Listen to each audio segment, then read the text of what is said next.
अस्सलाम वालेकुम नाज़रीन, मेहरान टीवी न्यूज में भले का रहा हूं पीरिया गुल सबका पेरी नज़र हेडलाइंस थे। सेनेट का पोइ क़ौमी असेंबली में भी 27वीं तरमीम जो बिल पेश। स्पीकर अयाज सादिक की सदारत हेठि इजलास कानून वारे वज़ीर आज़म नज़ीर तारड़ बिल ऐवान में पेश कयो। अपोजिशन जो गोट नारेबाज़ी। कानून वारे वज़ीर आज़म नज़ीर तारड़ चयो आहे त सॼी दुनिया में आइनी मामलनि खे आइनी अदालत ॾिसंदी आहे।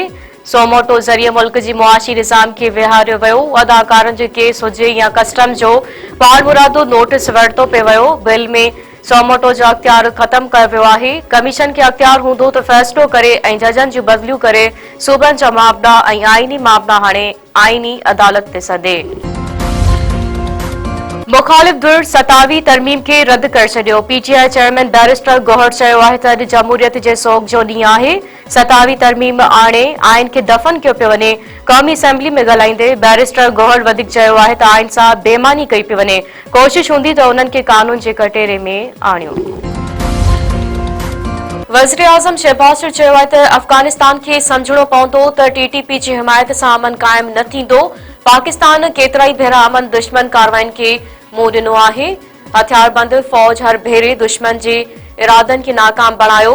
इस्लामाबाद में बैनुल पार्लियामानी स्पीकर्स कॉन्फ्रेंस खे ख़िताब कंदे वज़ीर आज़म वधीक चयो आहे त अमन इस्तेकामी पायदार तरक्की जो बुनियाद आहे। सॼी दुनिया में जारी तकरारनि अमन जी हिमायत खे उजागर कयो आहे। असां हमेशह इस्तेकामी वतन जी दिफ़ा जे अज़म जो इज़हार कयो आहे। नवाज़ लीग जो सेनेटर ऐं सीनियर सियासतदान इरफान सिद्दीकी लाडाणो करे वियो। इरफान सिद्दीकी बीमार ऐं 2 हफ़्तनि खां इस्लामाबाद जी अस्पताल में दाख़िल हो। इलाज दौरान संदसि साह जी तंद टुटी पई। सदर वज़ीर आज़म सेनेट चेयरमैन नवाज़ लीग सरबराह ऐं ॿियनि पारां इरफान सिद्दीकी जे ॾाॾाणे ते ॾुख जो इज़हार। चक वेझो औरत ॾेर हथां कारे इल्ज़ाम हेठि बेदर्दी सां क़तल। ॻोठ हूरान शर में जवाबदार पंहिंजी भाॼाई गोरी शर के बंदूक जा फायर करे कतल करे छॾियो। रुस्तम पुलिस पहुची औरत जो लाश तहवील में वरितो। पोस्टमार्टम बाद वारसन हवाले।